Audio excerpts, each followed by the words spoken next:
பரிசுத்தமுள்ள தகப்பனே, மீண்டும் ஆய்வு சமூகத்திலே இருக்க அந்த கிருபைக்காய் நன்றி. ஆண்டவரே, இந்த நாளிலும் நம்பி வந்திருக்கு, நம்புகிறோம் ஆண்டவரே. இந்த நாளிலும் என்னையும் அந்த மனைவி பிள்ளைகளையும் எனக்கு தந்த என்னுடைய குடும்ப சபை ஜனங்களையும் நினைந்தருளும் ஆண்டவரே. நீங்கள் எதை எங்களுக்கு இன்றைக்கு ஆகாரமாய் தர விரும்புகிறீர்களோ அதை மாத்திரம் எங்களுக்கு கற்றுத்தாங்க. மனுஷ ஞானம் இந்த இடத்துல வெளிப்படாதபடிக்கு அன்றைக்கு ஏசாயாவின் நுனிநாக்கை தொட்ட தெய்வம் நம்முடைய தலைமை நெருப்பு தணல் அவனை தொட்டது. எனக்கு ஏசாயாவின் நாவின் தொட்ட தணல் வேண்டாம், எனக்குரிய தணலை நீர் எனக்கு வையும். ஆண்டவா, எனக்கு உதவி செய். நம்பி வந்திருக்கிறோம். பரிசுத்த நாமம் மகிமை அடைய எங்களுக்கு உதவி செய். இயேசுவின் மூலம் ஜெபிக்கிறோம் பிதாவே.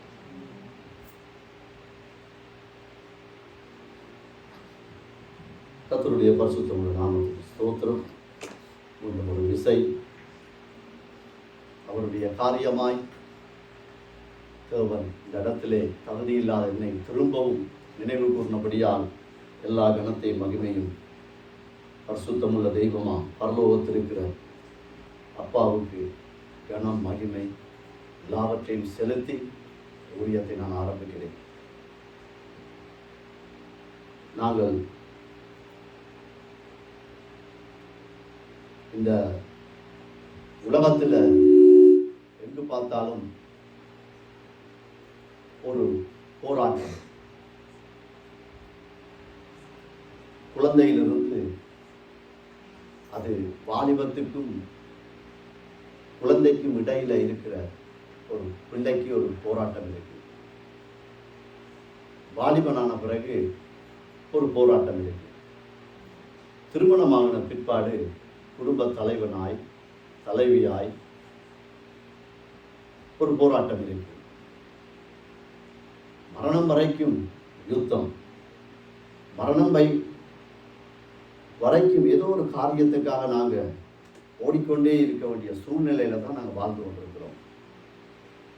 தேசத்தை பொறுத்தவரையில யுத்தங்கள்.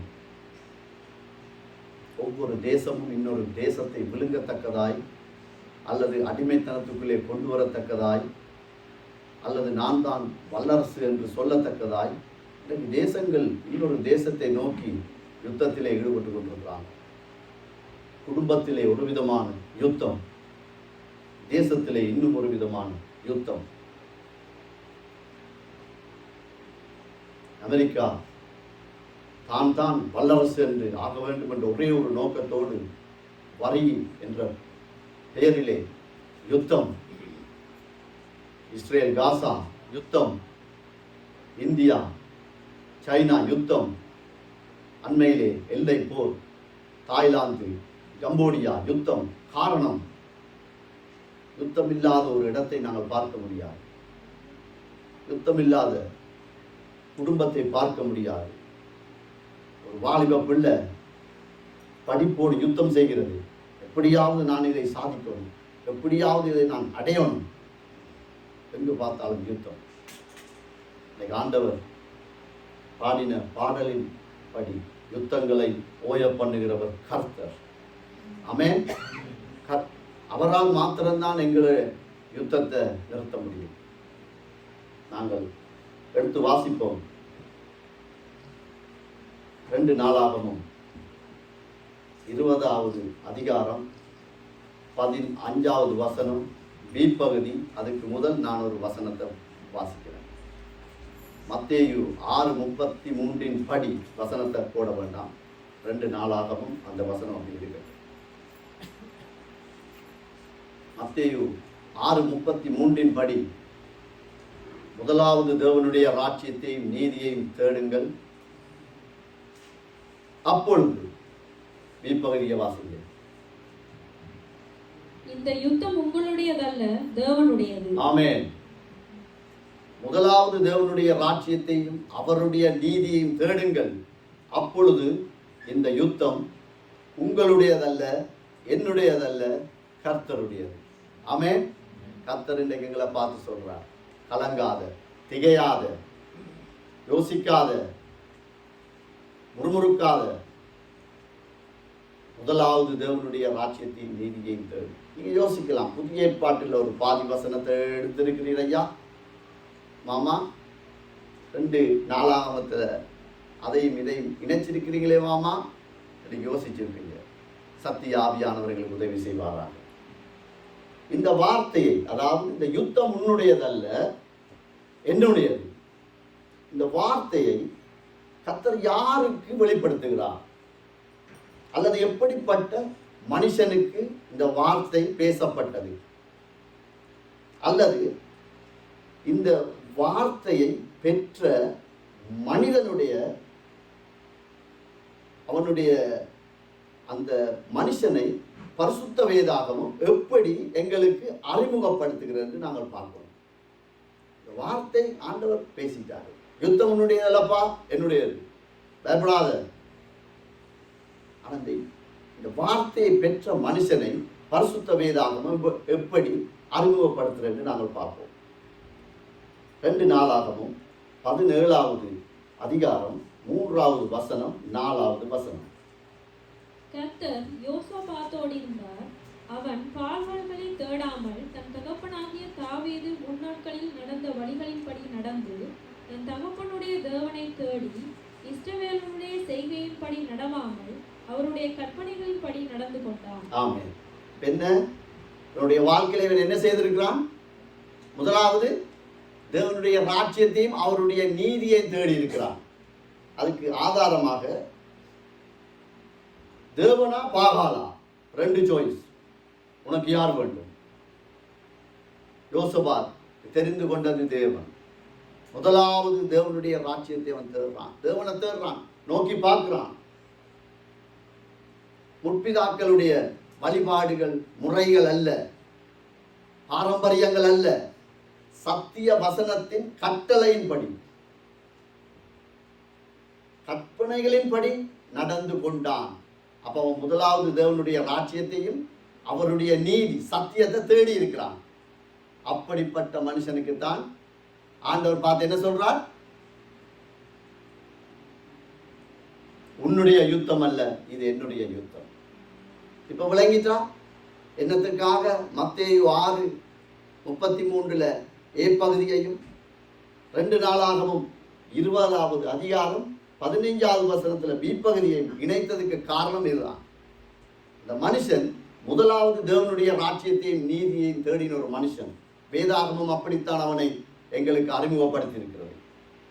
இன்னும் ஒரு வசனத்தை வாசிப்போம். 2 நாளாகமும் 17வது அதிகாரம், அதே அதிகாரம் 7 தொடக்கம் 9 வரைக்கும்.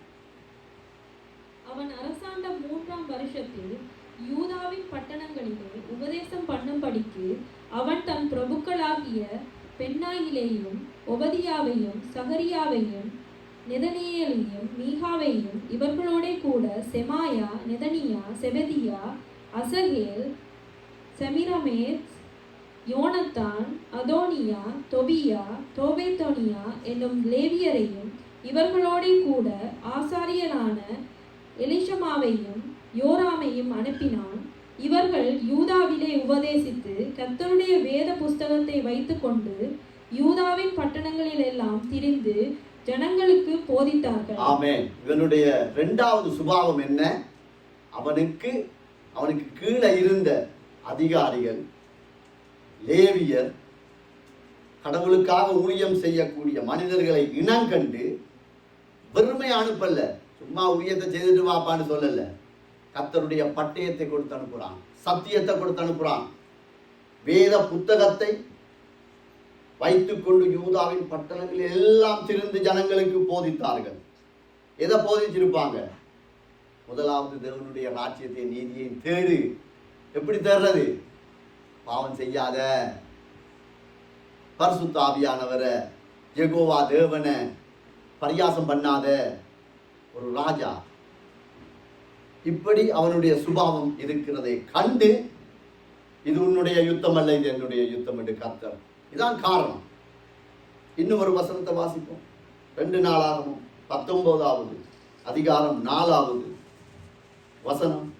யோசபாத் எருசலேமிலே வாசமாயிருந்து திரும்ப பெர்செபா தொடங்கி எப்ராயிம் மலை தேசம் மட்டுமுள்ள ஜனங்களுக்குள்ளே பிரயாணமாய் போய் அவர்களை தங்கள் பிதாக்களுடைய தேவனாகிய கர்த்தரிடத்திற்கு திரும்ப பண்ணினான். ஆமென். இப்ப மற்றவங்களை அனுப்புவது மட்டுமல்ல, அவனே மிஷனரியா போறான், ஊரா போறான்.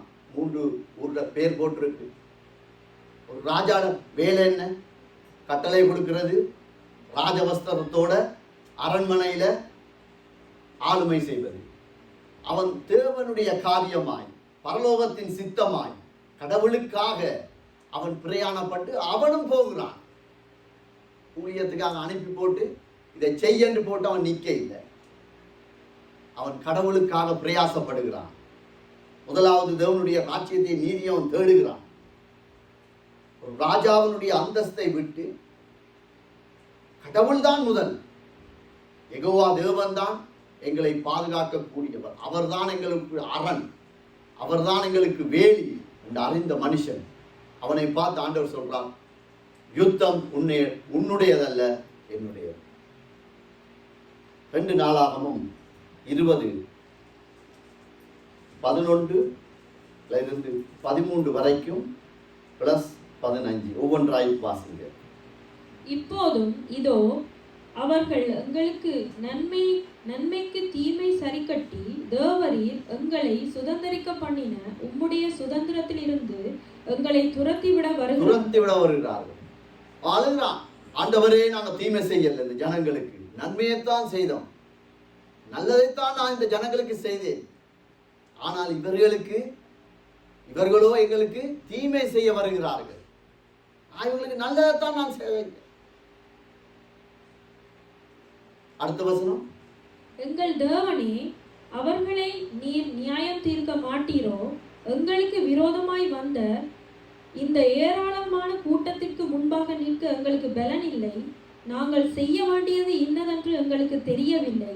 ஆகையால் எங்கள் கண்கள் உண்மையே நோக்கி கொண்டிருக்கிறது என்றார். ஆமென். இப்ப ஆண்டவரே, நான் நியாயம் தீர்க்கல, நீங்க நியாயம் தீர்க்க மாட்டீங்களாப்பா? எங்களுக்கு விரோதமா இந்த ஏராளமான கூட்டம் வந்து நிக்குது. இந்த கூட்டத்தை மேற்கொள்ள என்னிடத்துல பலன் இல்லை ஆண்டவரே, என்னிடத்துல பலன் இல்லை. நான் என்ன செய்யணும், இந்த யுத்தத்தை எப்படி நடத்தணும் என்று எனக்கு தெரியலப்பா. ஆனாலும் எங்கள் கண்கள் உண்மை நோக்கி இருக்கிறது. பலன் இல்லை, உண்மைதான். இந்த போராட்டம், இந்த காரியத்திலிருந்து வெளியே வர முடியல, உண்மைதான். சக்தி இல்லை, உண்மைதான். ஆனாலும் நான் உங்களை நோக்கி பார்க்கிறேன்ற மனுஷனை பார்த்து ஆண்டவர் சொல்றார், யுத்தம் உன்னுடையதல்ல, என்னுடையது. ஒத்துக்கொள்றான் அவன். பலன் இல்லை, ஞானமும் இல்லை. அடுத்த வசனம். யூதா கோத்திரத்தார் அனைவரும், அவர்கள் குழந்தைகளும் அவர்கள் பெண்ஜாதிகளும் அவர்கள் குமாரரும் கூட கர்த்தருக்கு முன்பாக நின்றார்கள். யாருடைய கண்கள் தேவனை நோக்கி பார்த்தது பாருங்க. ஆண்கள், பெண்கள், தாய் தகப்பன், குழந்தைகள், வாலிபர்கள், கண்கள் அனைத்தும் தேவனை நோக்கி பார்த்திருக்கிறது. அந்த தேசம்தான் கர்த்தர், அந்த தேசத்தை பார்த்து தான் ஆண்டவரால் சொல்ல முடியும், அந்த குடும்பத்தை பார்த்து தான் ஆண்டவரால் சொல்ல முடியும், இது உன்னுடைய யுத்தம் அல்ல, என்னுடைய யுத்தம். இதான் இந்த வசனத்தை பெற்ற மனுஷனுக்கு வேதாகம சத்தியத்திலிருந்து எங்களுக்கு தரக்கூடிய அறிமுகம் இப்படிதான் இருக்கு. 15வது வசனத்தை வாசிங்க. சகல யூதா கோத்திரத்தாரே, எருசலேமின் குடிகளே, ராஜாவாகிய யோசபாத்தே கேளுங்கள். அப்பதான் ஆண்டவர் சொல்றார், எல்லாரும் கேளப்பா. நீங்கள் அந்த ஏராளமான கூட்டத்துக்கு பயப்படாமலும் கலங்காமலும் இருங்கள் என்று கர்த்தர் உங்களுக்கு சொல்லுகிறார். ஆமென். இந்த யுத்தம் உங்களுடையதே அல்ல, தேவனுடையது. ஆமென். கடவுளுடைய யுத்தம். கடவுளை நம்புற மனுஷன், கடவுளை நம்புற ராஜா, கடவுளை நம்புற தேசம், கடவுளை நம்புற சபை, கடவுளை நம்புற குடும்பம் கலங்க தேவையில்லை.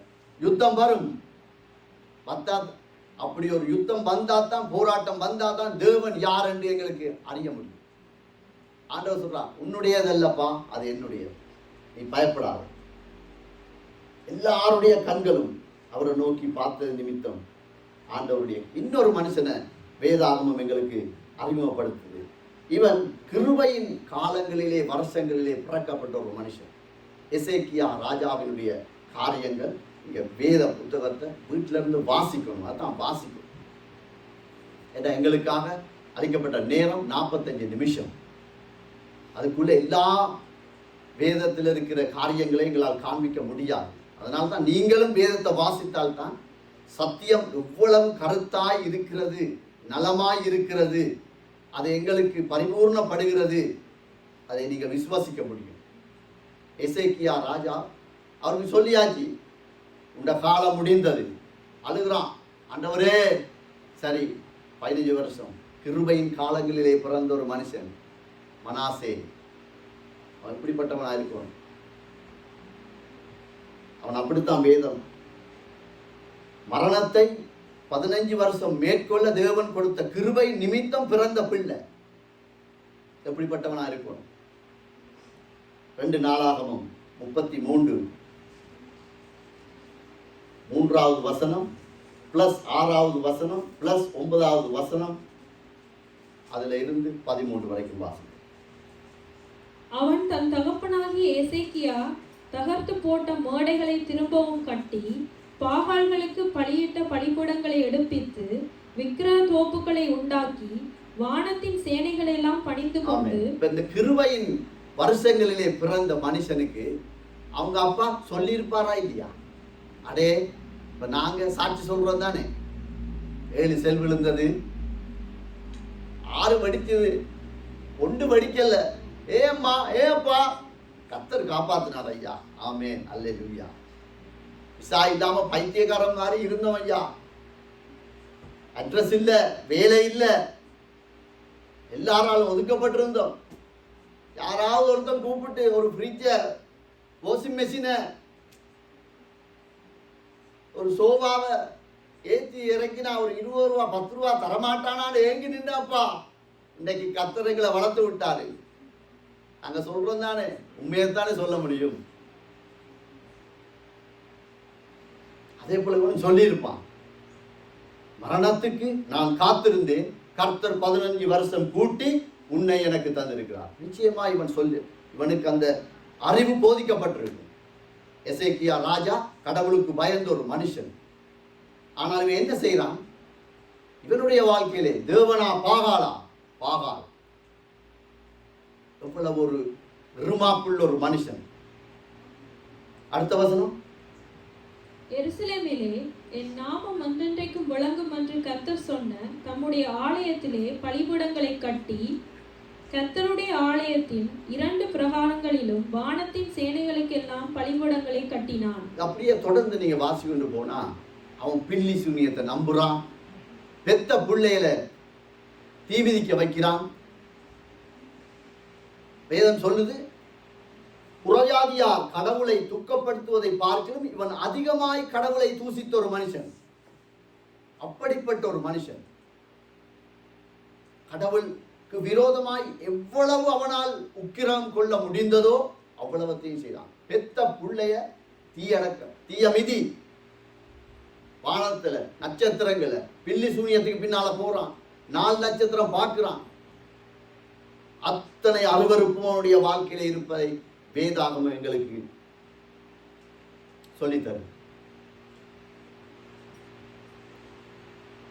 இந்த நேரத்துல தான்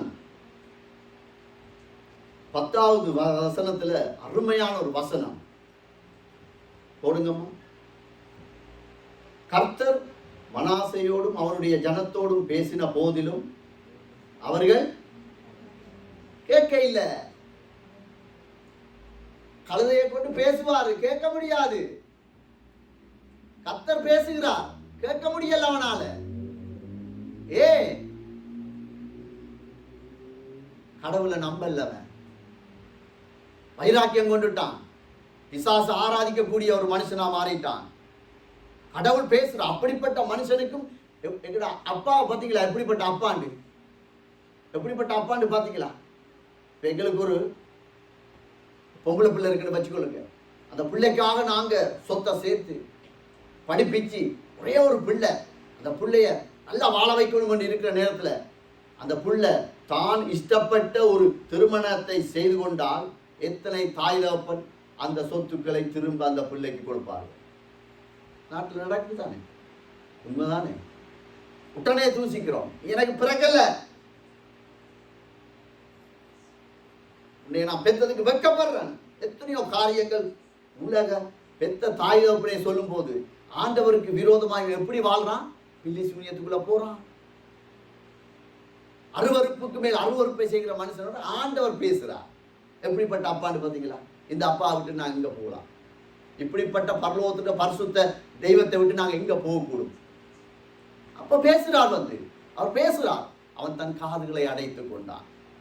இது நிமித்தம் 11வது வசனம், ஆகையால் கர்த்தர் அசிரியா ராஜாவின் சேனாதிபதிகளை அவர்கள் மேல் வரப்பண்ணினார். அவர்கள் மனாசேயின் முட்செடிகளில் பிடித்து 2 வெண்கல சங்கிலினால் அவனை கட்டி. பெண்கள் இருக்கிறார், ராஜவஸ்திரம் தரித்து ராஜ மாளிகையிலே அரசராக இருக்க வேண்டிய ஒரு மனுஷனுடைய நிலைமையை பார்த்தீங்களா? முட்செடிகளின் மத்தியிலே விலங்கிடப்பட்டவனாய் கூடி குறுகி நிற்கக்கூடிய ஒரு சூழ்நிலைக்கு இந்த மனுஷன் தள்ளப்படுகிறான். 12 வயசுல ராஜாவான மனுஷன், கிருபையின் காலங்களில பிறந்த மனுஷன். அப்பா சாக போனாரு, அப்பா கெஞ்சினார், ஆண்டவரே என்ன நினைந்தருளுங்க. அந்த 15 வருஷத்துல பிறந்த பிள்ளை எங்க நிக்குது இன்றைக்கு?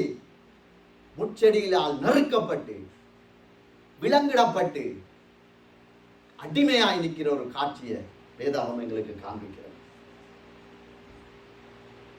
12வது வசனத்துல அப்பதான் அவன் இப்படி அவன் நெருக்கப்படுகையில் தன் தேவனாகிய கர்த்தரை நோக்கி கெஞ்சி பிதாக்களின் தேவனுக்கு முன்பாக மிகவும் தன்னை தாழ்த்தினான். அவன் கெஞ்சினான், ஆண்டவரே நான் உங்களுக்கு விரோதமா வாழ்ந்துட்டேன், நான் உங்களை பரியாசம் பண்ணினது உண்மைதான். அவனுடைய கெஞ்சிதல் ஆண்டவர் எவ்வளவு உன்னிப்பா பார்க்கிறார். அவன் கெஞ்சிறான் தன்னை தாழ்த்துகிற தேசத்துக்கு, தன்னுடைய தவறை, நான் பரிசுத்த ஆவியானவரை பரியாசம் பண்ணினது உண்மைதான், சத்தியத்துக்கு விரோதமாய் நான் வாழ்ந்தது உண்மைதான், சர்வ வல்லமையுள்ள பரிசுத்தமுள்ள அந்த சராசரங்களையும் உருவாக்கின அந்த பரிசுத்த தெய்வத்தின் அதிகாரத்துக்கு கீழாய் வாழாமல் பில்லி சூனியத்துக்கும் பாகாளிகளுக்கும் அடிமைப்பட்டது உண்மைதான் என்று அவன் தன்னை தாழ்த்தின போது 13வது அவரை நோக்கி அவன் விண்ணப்பம் பண்ணி கொண்டிருக்கிற போது அவர் அவன் கெஞ்சுதலுக்கு இறங்கி. அவன் விண்ணப்பம் பண்ணி முடியல. இன்னும் வேத வசனங்களை நிறுத்தி வாசிங்க தயவு செய்து. பிள்ளைகளா, வாலிப பிள்ளைகளா, யுத்தத்தின் தேசம், யுத்தத்தின் காலங்களில் நாங்கள் இருக்கிறோம், சரிதானே? வேத வசனத்தை நிறுத்தி வாசிக்கணும். விண்ணப்பம் பண்ணி கொண்டிருக்கிற போது விண்ணப்பம் பண்ண முடியல. அவன் அதுக்கடையில் ஆண்டவர் அவசரப்படுறார் அவனோட போராடுறதுக்கு, அவனை விடுதலை ஆக்குறதுக்கு. எப்படிப்பட்ட அப்பா பார்த்தீங்களா எங்கட அப்பா? எப்படிப்பட்ட இயேசு, எப்படிப்பட்ட ஆண்டவர் எங்கட ஆண்டவர்? அவன் விண்ணப்பம் பண்ணி முடிய கூட இல்லை, அவன் விஷயத்தை முடிக்கல.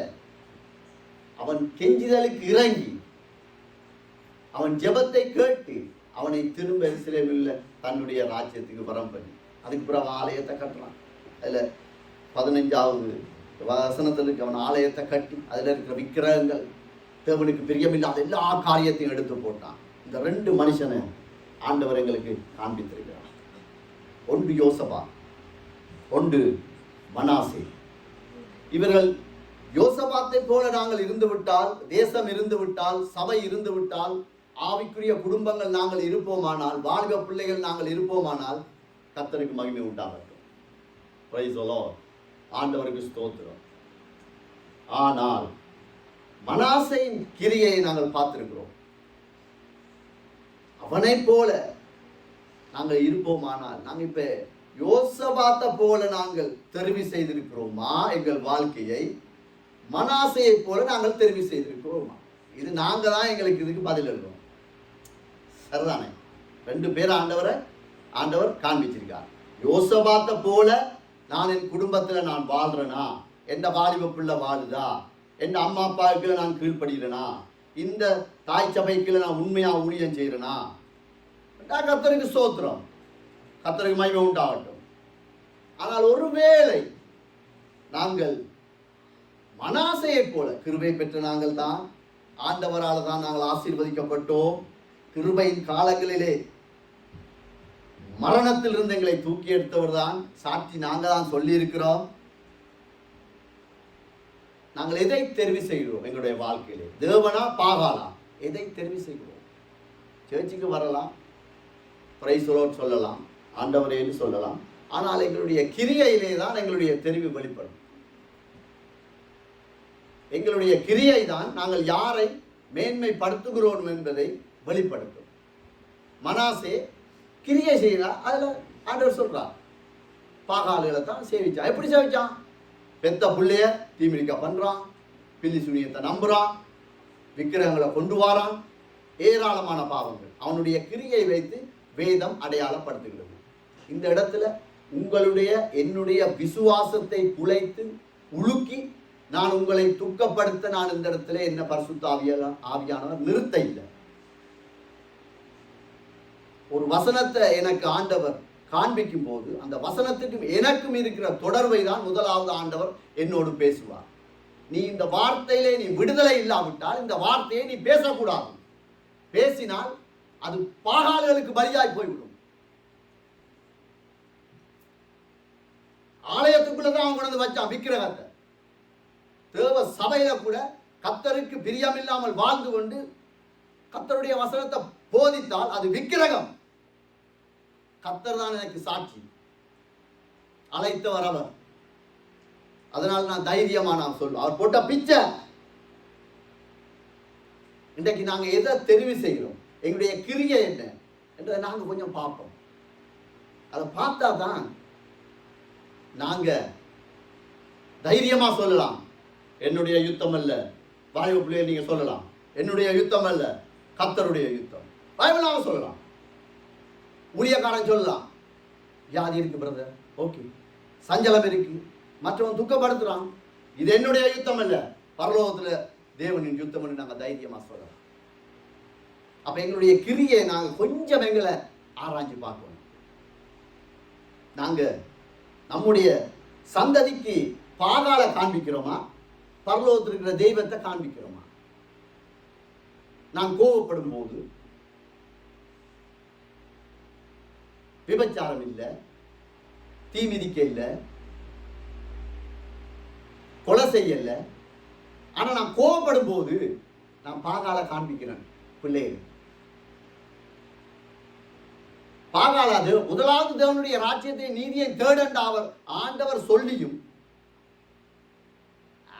வாரகலாம் போலாம்.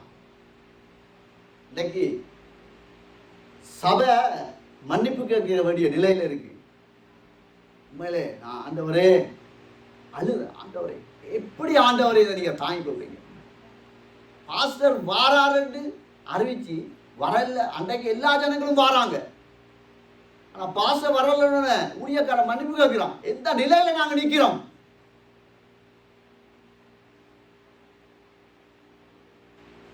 தேவனா பாஸ்டரா? நீ பாஸ்டரை நம்பி வந்தா பாஸ்டர் உனக்கு விக்கிறோம். தேவனை நம்பி வா. நாங்க எதை காண்பிக்கிறோம்? நாங்க கொஞ்சம் நினைச்சு பார்க்கணும். ஏன்னா எங்களை நம்பி தந்த பிள்ளைகள், அவருடைய சுதந்திரம், கிருபையின் காலத்திலே பிறக்கப்பட்ட பிள்ளைகள். எத்தனையோ அம்மா அப்பாவுக்கு பிள்ளைகள் இல்லை, பாஸ்டர் விக்கிரகம் இல்லை. தெளிவா புரிஞ்சு கொள்ளுங்க. நீ பாஸ்டருக்காக வந்தா உனக்கு பாஸ்டர் விக்கிறவா நீ அதை வச்சிருக்கிறான்.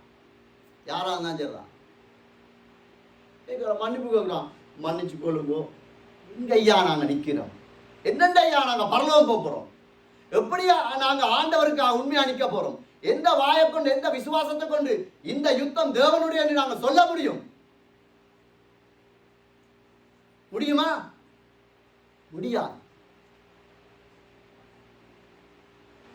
எதை காண்பிக்கிறோம்? அது மிகவும் முக்கியம். தேவனை அறியாதவன் துணிகரமாய் நேருக்கு நேராய் தேவனை தூசிக்கிறான். நாங்க எப்படி மறைமுகமா தூசிக்கிறோம்? பண ஆசை, பொருள் ஆசை, மற்றவனை கோல் சொல்லி குறை சொல்லுகிறது. கிறிஸ்துமஸ் நியூ இயர் நடக்கிறதான் போதிக்கலாம். வலது கையில காயம் வந்தா இடது கைக்கு மருந்து கட்டையிலாது. வலது காலில் ஒரு காயம் இருக்கு, அதை கவனிக்காம விட்டுட்டு டாக்டர் இடது காலுக்கே கட்டினா அந்த வலது காலில் இருக்கிற புண் குஷ்டமாயிரும். அது குஷ்டம் வந்தா உணர்வில்லாம போயிடும். எந்த ஊசி என்ன நடந்தாலும் காலில் உணர்ச்சி இருக்காது. இந்தியாவில் ஒரு மனுஷன் நித்திரையா இருந்தான், காலையில இருந்து பார்க்கிறான், காலில் பெரும்பரல காண இல்லை. ஏன்னா அவனுக்கு குஷ்டம், உணர்வு இல்லை. இனி அதை அரிக்கும் வரைக்கும் அவனுக்கு தெரியல. இந்த நிலைக்கு நாங்க போகக்கூடாது. நாங்க உணர்வோட இருப்போம். சரிதானே? அம்மா அப்பா நாங்க கவனம். மற்றவங்க பார்க்கிறதுக்கு பரிசுத்த வாட்டி போல, பரிசுத்தவான் போல இருக்கக்கூடாது. உண்மையில உள்ளத உள்ளபடி நாங்க நடக்கணும். கர்த்தருக்காக உண்மையா இருக்கணும். பிள்ளை பார்க்கும் எங்களை, அம்மா அப்பா வீட்டு எப்படி இருக்கிறாங்க, சபையில் எப்படி இருக்கிறாங்க, இது சம்திங் ரோங். பிள்ளை என்ன செய்யும்? யூனிவர்சிட்டியில் ஒரு மாதிரி இருக்கும், அம்மா அப்பாவுக்கு முன்னால் ஒரு மாதிரி இருக்கும். காரணம், விதை யார் போட்டது? உணர்வு இல்லாதவர் நாங்கள் தான் விதை போட்டிருக்கோம். இதை நாங்கள் ஆராயணும். எங்களை கணக்கு அப்படியே நாங்கள் எங்களை பரிசுத்த ஆவியானவரை துக்கப்படுத்துகிற எந்த காரியமும் விக்கிரகம். மாதா சுருவத்தை எடுத்துட்டோம் பிரதர், குழந்தை இயேசு இப்ப இல்ல பிரதர், எல்லாம் சரி. ஆனால் பரிசுத்த ஆவியானவரை நானும் நீங்களும் துக்கப்படுத்தினால் எங்களுக்குள்ளே விக்கிரகத்தை வைத்து நாங்கள் ஆராதிக்கிற ஜனங்கள். கர்த்தர் எங்களை பார்த்து சொல்ல முடியாது, உன்னுடைய யுத்தம் என்னுடைய யுத்தம். மிச்சம் கவனமாயிருக்கும். ஆனால் மனாசே அவனுடைய வாழ்க்கையில விளங்கி கொண்டான்.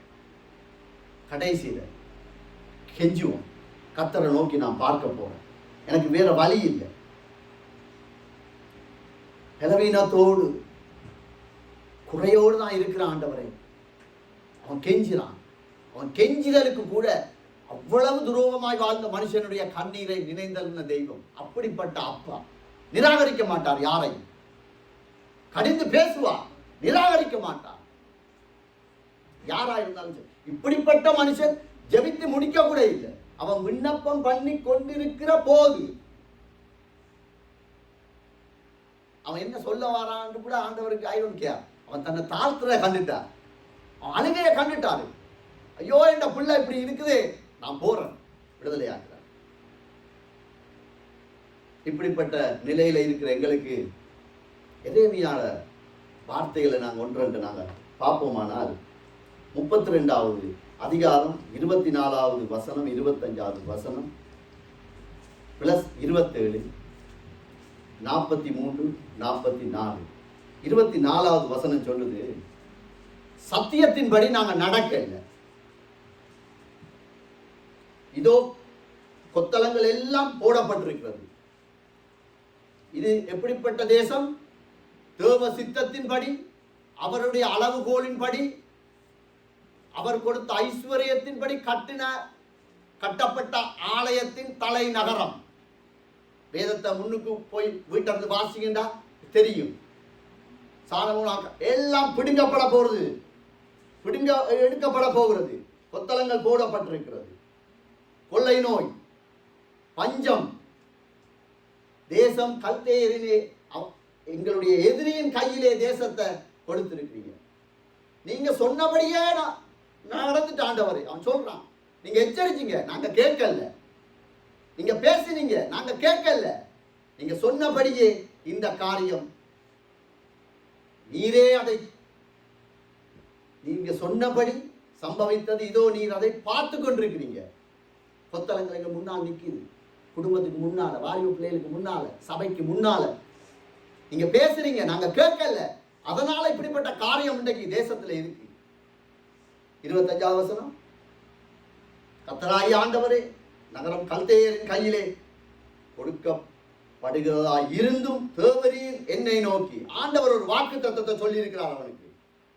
அதை நீங்க வீட்டுல போய் வாசிங்க. நிலத்தை நீ வாங்கு, சும்மா வாங்காத, பணத்தை கொடுத்து சாட்சியோட முத்திரையிட்டு வாங்கு. அவன் சொல்றான், நீ சொன்னீரே இதை வாங்க சொல்லி,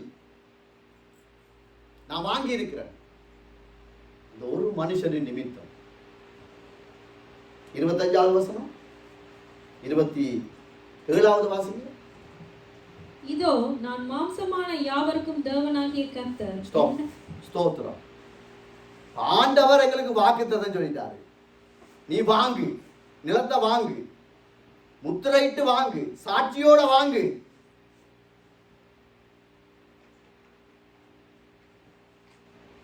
அந்த வார்த்தை ஆண்டவர் நினைவு கூர்ந்து அவனுக்கு கொடுக்கிற பதில பாருங்க. இதோ நான் மாம்சமான யாவருக்கும் தேவனாகிய கர்த்தர், என்னாலே செய்ய முடியாத காரியம் ஒன்று உண்டோ? எரேமியாவே கேள்வி கேட்கிறேன், நீ பதில எழுது. ஜீவோலி திருச்சபையே, விசுவாச குடும்பமாகிய நானும் நீங்களும் இந்த கேள்விக்கு பதிலிட எழுதணும். அங்க என்ன சொன்னோம்? ஜீவோலி திருச்சபையில கர்த்தர் ராஜரீகம் பண்ணுகிறார் என்று வாக்குத்தத்தம் கொடுத்தாரா இல்லையா? சொல்லி இருக்கிறீங்க. அநேக ஊழியர்கள் அதை உறுதிப்படுத்தி இருக்கிறீங்க. அதை எங்களுடைய சொந்த காதுகள் கேட்டிருக்குது. இதே போலதான் எரேமியாவுக்கு. அவன் ஆள்றான், புலம்புறான், நீர்தானே சொன்னீரு, காணிய வாங்கு, இடத்தை வாங்கு, சும்மா வாங்காத, காசை கொடுத்து வாங்கு, அதுவும் உறுதிப்படுத்தி வாங்கு, முத்திரை போட்டு வாங்கு. அதை சொன்ன உடனே ஆண்டவர், என்னால் செய்ய முடியாத காரியம் ஒன்று உண்டு.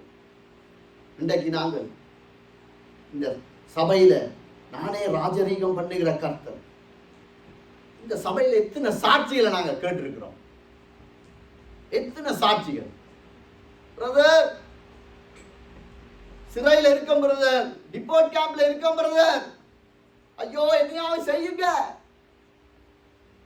2 மாதத்தால வந்து கர்த்தருடைய பரிசுத்தமுள்ள நாமத்துக்கு சோத்திரம். கர்த்தர் இந்த மீட்டார், ஆண்டவருக்கு சோத்திரம். நான் இனி வருவன், ஆண்டவருக்கு உண்மையா இருப்பேன். இன்றைக்கு எங்க நினைவு கூறணும். நான் சாட்சிகளை நினைவு கூறணும். யாருடைய விசுவாசத்தையும் அசைக்கிறதுக்கு இல்லை. நாங்க எங்களுக்கு ஆண்டவர் செய்த எல்லா காரியத்தையும் நாங்கள் தேவ சமூகத்திலே சொல்லி இருக்கிறோம். ஆண்டவர் எனக்கு நல்ல மார்க்ஸ் தந்தாரு, சோத்திரம். அது ஆண்டவர் மட்டுமல்ல, நீயும் ஆண்டவரோட வேலை செஞ்சிருக்க. கிரிகை இல்லாத விசுவாசம் செத்தது என்றபடி எறும்பை பார்த்து சோம்பேறி மாதிரி இருக்காத, எழும்பி விடிய எழும்பி ஆண்டவர்கிட்ட கேட்டு ஞானத்தை கேட்டு படித்தபடியா ஆண்டவர் உனக்கு கிருபை செய்திருக்கார். சோத்திரம். வேலை இல்லாம இருந்த பிரதர் வேலையை தந்தார். சோத்திரம். குடும்பத்தை பிரிஞ்சிருந்த பிரதர், குடும்பத்தோட சேர முடியாமல் இருந்த பிரதர் சேர்த்திருக்கார். சோத்திரம். 18 வயசாயிட்டு பிரதர், லோயரே சொல்றாங்க பிள்ளைகளை கூப்பிடுற கஷ்டம் பிரதர், ஆனா ஆண்டவர் 1 வருஷத்துல கூப்பிட்டு இறங்கிட்டாரு. சோத்திரம். தேவ சித்தத்தின்படி, உடன்படிக்கையின்படி, உம்முடைய நோக்கத்தின்படி எங்களுடைய குடும்பம் வாழணும், வாலிப பிள்ளைகளுக்கு திருமண காரியங்கள் நடக்கணும், கர்த்தர் செய்திருக்கார். சோத்திரம். எல்லாம் நாங்க அறிக்கையிட்டோம். அவன் அறிக்கைதான், நிலத்தை வாங்கிட்டேன். நீங்க தானே சொன்னீங்க. ஆண்டவர் எவ்வளவு நல்ல ஒரு ஆண்டவர் பாருங்க. இப்படிப்பட்ட நிலையில கூட ஆண்டவர் என்னையும் உங்களை பார்த்து சொல்றார். உங்களை பார்த்து மட்டுமில்லை, என்னையும் பார்த்து தான் சொல்றாரு. என்னால் செய்ய முடியாத காரியம் ஒன்று. 27வது வசனத்தை நீங்க விடிய எழுப்பி இருக்க வாசிங்க. நீங்க எத்தனை பேர் அதிகாலையில் எழும்பி ஆண்டவரோட இடைபெறீங்களோ எனக்கு தெரியாது. மாம்சமான யாவருக்கும் நான் கர்த்தர், என்னால் செய்ய முடியாத காரியம் ஒன்று. 43, 44.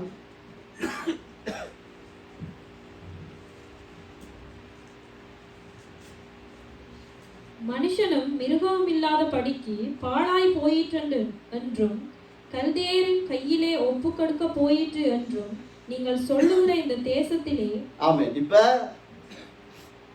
உங்களுக்கு இது கிடைக்காது, இது சம்பவிக்காது, உங்களால் வெளியே வர முடியாது.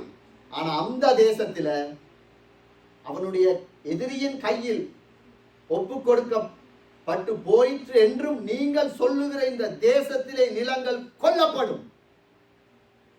இன்னைக்கு நாங்கள் அவன் கெஞ்சினான் அல்லவா, முச்செடியின் நடுவில் இருந்து விலங்குகள் போடப்பட்டு அந்த கெஞ்சிதல் நாங்கள் சாட்சியாய் சொன்ன ஆண்டவரே உண்மைதான், நாங்கள் உண்மை ஆண்டவரை மறந்தது உண்மைதான், மறந்தது உண்மைதான் என்று சொல்ற குடும்பத்தை பார்த்து, வாலிப பிள்ளைய பார்த்து, குடும்பத்தை பார்த்து, ஊழியனை பார்த்து, சபையை பார்த்து, தேசத்தை பார்த்து ஆண்டவர் சொல்றார், இந்த தேசத்திலே உங்களுக்கான நிலங்கள் கொல்லப்படும்.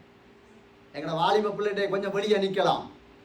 இன்றைக்கு நானும் நீங்களும் எங்களை தாழ்த்தும் போது அந்த வாலிப பிள்ளைய பரிசுத்த ஆவியானவர் கொண்டு வருவார். நம்புறவரு நம்பலையா? அப்ப நடக்காது. நான் நம்புறேன், இயேசுவின் நாமத்தினால் நடக்கும். அவர் சொல்லி இருக்காரு. அவர் மனுஷன் இல்லை, அதிகாரி இல்லை, அவர் ஜனாதிபதி இல்லை, அவர் தேவன். அவர் சொன்னால் நடக்கும். 44வது வசனம்.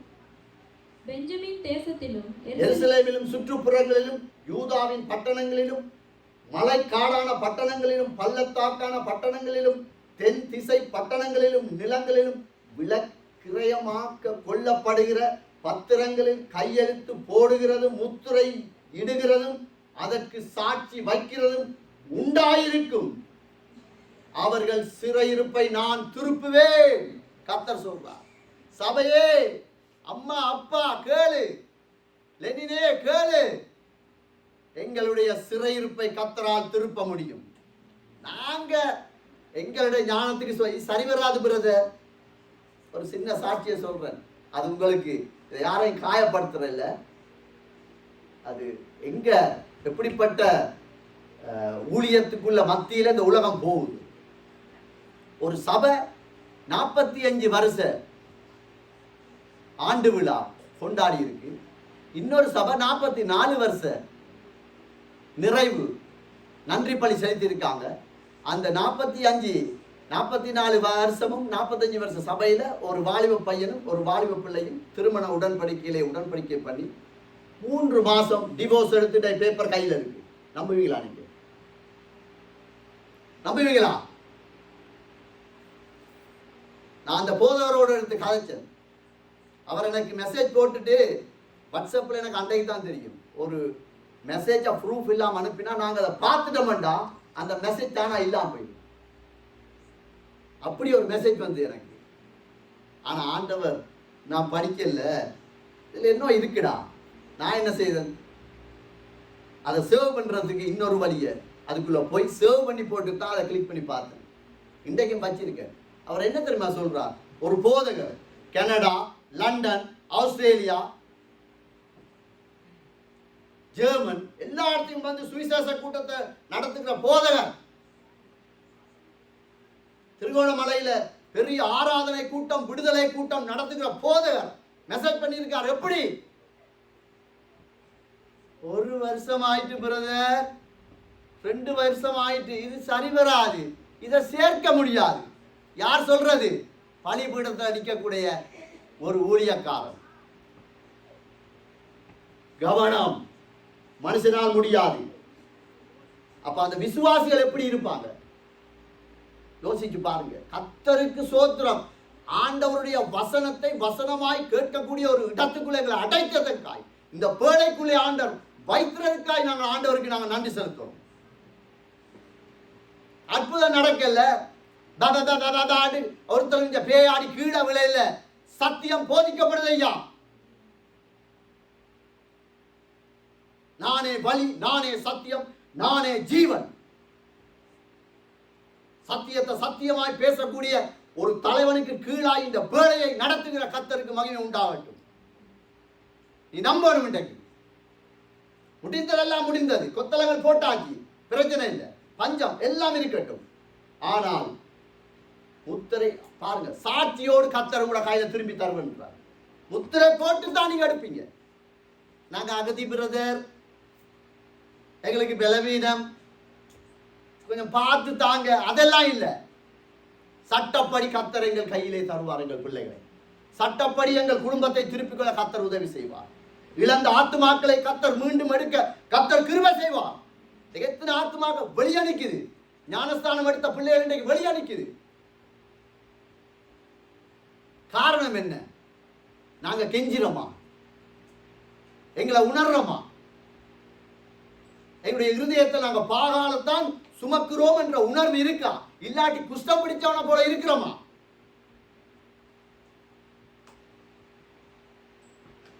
நாங்களை யோசிச்சு பார்க்கணும். எதையுமே சொல்றான் பாருங்க, ஒரு மனுஷன் நீர் அல்லவா இதை வாங்க சொன்னீர். அப்ப நாங்க எப்படி எல்லாம் ஜெபம் பண்ணலாம்? எங்களை நம்பி தந்த பிள்ளைகளுக்காக, குடும்பத்துக்காக கவலைப்படாத சகோதரி சகோதரனே, நீ யாரா இருந்தாலும் சரி, எங்க இருந்தாலும் சரி, கர்த்தர் உன்னை பார்த்து சொல்றார்,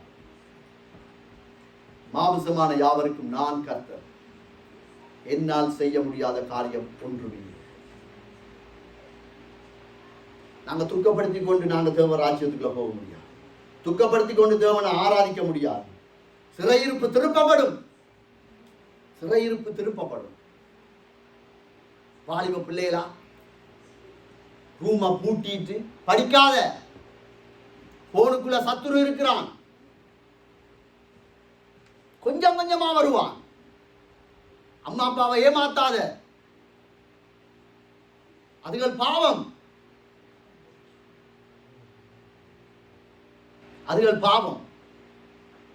கர்த்தர் பார்க்கிறா. விளையாடாங்க. அம்மா அப்பா நீங்க பிள்ளைகளுக்கு நாங்க முன்மாதிரியா இருக்கணும். சத்தியம் என்ன போதிக்குதோ அதன்படிதான் நடக்கணும். பலன் இல்லையா? கெஞ்சி, ஆண்டவரே இந்த காரியம் எனக்குள்ள இருக்கிறது. வீட்டை தந்தாரு, காரை தந்தாரு, பங்களாவை தந்தாரு, ஏக்கர் கணக்கில் காணியை தந்தாரு. இது சாட்சி இல்லை ஆண்டவருக்கு. முதலாவது தேவனுடைய ராஜ்யத்தை நீதியை தேடு, அதுக்கு எல்லாம் தானா வரும். உனக்கு எதை தேடணும்? சத்தியத்தின்படி வாழ்றதை நாங்க தேடணும். மிச்சம் கவனம் வாலிப பிள்ளைகளா, கேட்கப்படும். அதிகமாய் கொடுக்கிற நீங்க வாங்கியிருக்கீங்க. உங்க அம்மா அப்பா இந்த தேசத்துல பிச்சைக்காரன் இடத்துக்கு மட்டும்தான் வர இல்லை. வடிவா புரிஞ்சு கொள்ளுங்க. பிச்சை மட்டும்தான் எடுக்கல. எத்தனை அவமானங்கள், கண்ணீர்கள், மற்றவனுடைய நய வஞ்சிகள் பேச்சுக்கள் மறந்துடாங்க. கிருபையின் காலத்தில் நீங்க பிறந்த பிள்ளைகள், கிருபையின் காலத்தில் இந்த பேழைக்குள்ளே நீங்கள் கொண்டு வரப்பட்ட பிள்ளைகள். மறந்துடாங்க. கெஞ்சிங்க. ஒரு வேளை ஆண்டவரே நான் இந்த காரியத்தில் நான் கொஞ்சம் பலவீனமா தான் இருக்கேன், பயப்படாத, பயப்படாத. எங்கட குடும்பத்துக்குள்ள பிரச்சனை, பயப்படாத. ஆண்டவர் பெரிய காரியத்தை செய்ய வல்லவராக. ஏசாயா 44:24 ஏ பகுதியை வாசிப்போம். உன் மீட்பர், இதை யார் சொல்றாருன்றதான் இப்ப முக்கியம். சரிதானே? உன் மீட்பரும் தாயின் கர்ப்பத்தில் உன்னை உருவாக்கினவருமான கர்த்தர் சொல்லுகிறதாவது. சாதாரணமான பிள்ளைகள் இல்லை. நீங்க உங்களோட அம்மாவோட வயிற்றுக்குள்ள ஒரு சின்ன கருவை வச்சு அதை டெலிஸ்கோப்பால தான் பார்ப்பாங்க. 3 மாசம் 4 மாசத்துக்கு பிறகுதான் டாக்டரே அதை பார்க்க முடியும். கண் வருதா, காது வந்திருக்கா, மூக்கு வந்திருக்கா, கால் சரியா இருக்கா. இப்ப மலை போல நிக்க வச்சிருக்கிறீங்க. உங்களை உருவாக்கின தேவன் உங்களை எங்களை பார்த்து சொல்றாரு, தாயின் வயிற்றில் உருவாக்கின கர்த்தர் நான் சொல்லுகிறது. உன் குடும்பத்துல பிரச்சனை இருக்கலாம், கணவனை மன்னிக்க முடியல, இருக்கட்டும். மனைவியோடு பிரமாணிக்கமாய் வாழ முடியல, இருக்கட்டும். கர்த்தர் பார்த்து சொல்றார், நீ கெஞ்சி. கர்த்தர் தான் சொல்றார், மீட்பரும் தாயின் கர்ப்பத்தில் உன்னை உருவாக்கின நான் கர்த்தர் சொல்லுகிறேன். இன்றைக்கு எனக்கு தெரியாது வாலிப பிள்ளைகள் ஆராதனை, கர்த்தருக்கு சோத்திரம். நல்ல தமிழ் பாட்டு, நல்ல அழுத்தமா படிக்கக்கூடிய கிருபையை கர்த்தர் கொடுத்திருக்காங்க. தாய் தகப்பனுக்கு நன்றி, பிரயாசப்படுறாங்க. கர்த்தருக்கு சோத்திரம். பிரசங்கி 12 கொண்ட போடுங்கம்மா. இந்த வாலிபர்களை 800வது பக்கம் எடுத்து வாசிங்க. பிரசங்கி 12. நீ உன் வாலிப பிரயாயத்திலே உன் சிருஷ்டிகரை நினை. முதலாவது என்ன? வாலிப பிரயாயத்திலே கர்த்தரை நினையண்டா என்ன? சத்தியத்தின்படி வாழு. முதலாவது தேவனுடைய ராஜ்யத்தையும் நீதியையும் தேடு. அதுக்கு பிறகுதான் உனக்கு படிப்பு, அதுக்கு பிறகுதான் உன்னுடைய பதவி, அதுக்கு பிறகுதான் உனக்கு வாங்க போற வீடு, வாகனம், சொத்து, திருமணம் எல்லாம் அதுக்கு பிறகுதான்.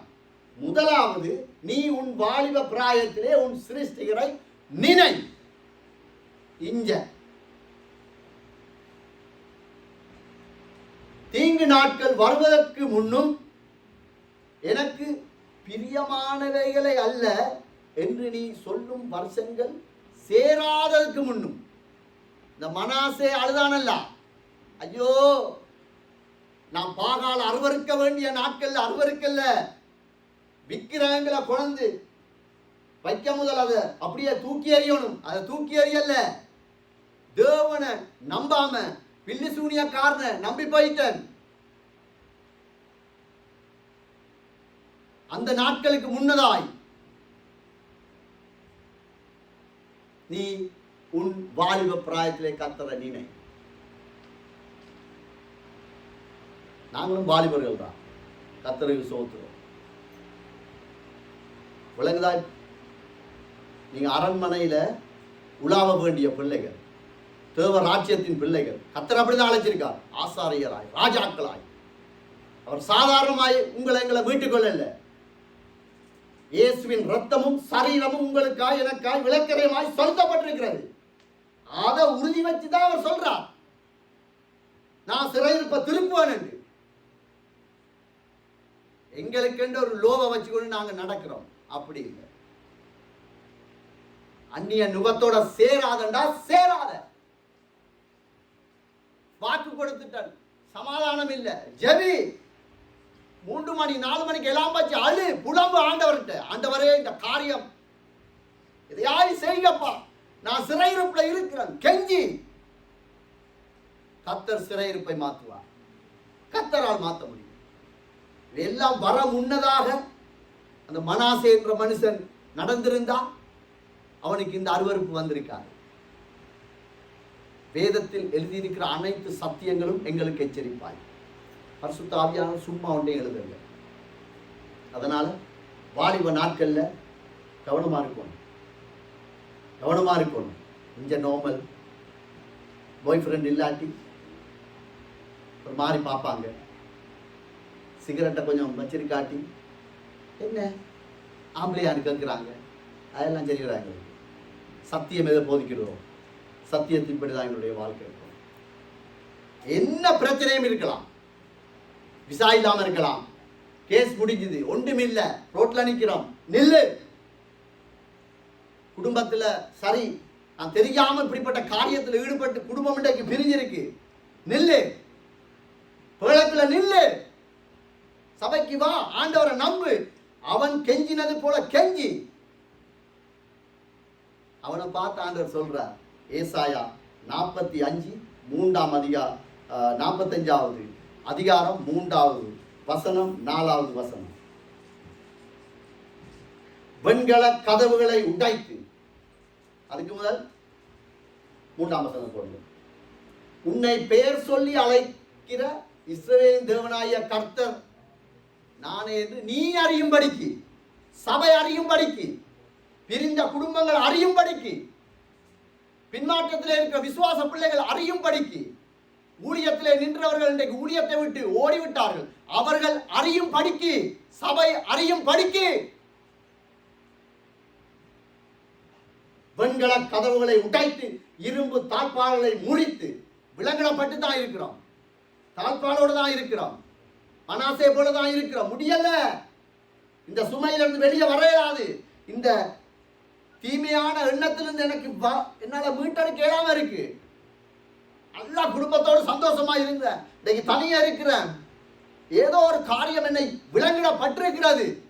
வெண்கல கதவுகளை உடைத்து இரும்பு தாழ்பால்களை முறித்து அந்த காலத்தில் இருக்கிற பொக்கிஷங்களை, ஒடுப்பிடத்தில் இருக்கிற புதையல்களை உனக்கு கொடுப்பேன்.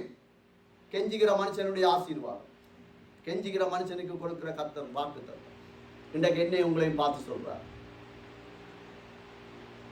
நாங்க பாகால முன்னுக்கு வச்சு கொண்டு இப்ப பாகாலண்டா என்ன சொல்லுவாங்க, அந்தோனியார சுரூபம் இயேசுனார, அது இல்லை பாகால், அது அவனுக்கு பாகால். எங்களுக்கு பாகால் என்ன? முட்கோபம், பெருமை, நகை இல்லாட்டி இல்லா மாதிரி இரு, இமிட்டேஷனை போட்டு அலையாத, இல்லையா இரு, ஆண்டவர் தருமறைக்கும் இரு, தந்தா சோத்திரம், பிரச்சனை இல்லை. பரிசுத்தமா இல்லாத நீ சபையில வந்து பரிசுத்தமா காட்டிக்கொள்ளாத. குடும்ப ஜெபம் செய்யாத நீ ஊழியம் போட்டா ஊழியம் செய்யாத. நான் அப்படிதான் ஆண்டவர்கிட்ட சொல்லி, ஆண்டவரே நான் உங்களோட சரியான தொடர்பு இல்லாட்டி என்னைய ஊழியத்துல நிப்பாட்டுங்க. அவர் நிப்பாட்டினா யாரும் என்ன பயன்படுத்த முடியும்? யாராலையும் பயன்படுத்தினார். அதே போல அவர் பயன்படுத்த நினைத்தால் யாராலையும் நிப்பாட்டினார். கர்த்தர் அப்படிப்பட்டவர். அந்த இடத்துல நிற்கிற மனுஷன் கெஞ்சவன். நான் கெஞ்சி இருக்கிறேன். எனக்கு ஒரு காலத்துல குடிக்காட்டி நித்திர வராது, மன அழுத்தம், ஒரு சிலரை மன்னிக்கவே முடியல என்னால. ஒரு நாள் சனிக்கிழமை 4 மணி விடியப்புறம் வேலை செய்து வாரன். அடுத்த நாள் ஞாயிற்றுக்கிழமை நாள் சேர்ச்சுக்கு வரையலாம் போய் பிள்ளைகள் எல்லாம் வந்துட்டு ஞாயிற்றுக்கிழமை சேர்ச்சு அங்க அவன் வர முன்ன நான் குளிச்சுட்டு 1 நிமிஷம் தான் அழுது நான் ஜெபிச்சேன் ஆண்டவர்கிட்ட. ஆண்டவரே நான் செய்வது பிள்ளைன்னு எனக்கு தெரியும், ஆனா எனக்கு இதுல இருந்து மீள இல்லாம இருக்கு, மன்னிக்க இல்லாம இருக்கு, எனக்கு நித்திர வரதில்லை. நான் இந்த சம்பவத்தை மறக்க முடியாததுக்காகத்தான் நான் குடிக்கிறேன். நான் கெஞ்சினேன். பிள்ளைகளும் மனைவியும் வந்தாங்க, உயிருள்ள சாட்சி, கேட்டு பார்க்கலாம் நீங்க. நாங்கள் வரும்போது பிராந்தால முழங்கால நின்று சொன்னேன், எனக்காக கை வச்சு ஜெபிங்க. ஏன் நான் இதிலிருந்து விடுதலை அடைவேன். இன்றைக்கு கெஞ்சுகிற மனுஷனை, வாலிப பிள்ளைய, குடும்ப அம்மா அப்பா கணவன் மனைவியை பார்த்து ஆண்டவர் சொல்றார்,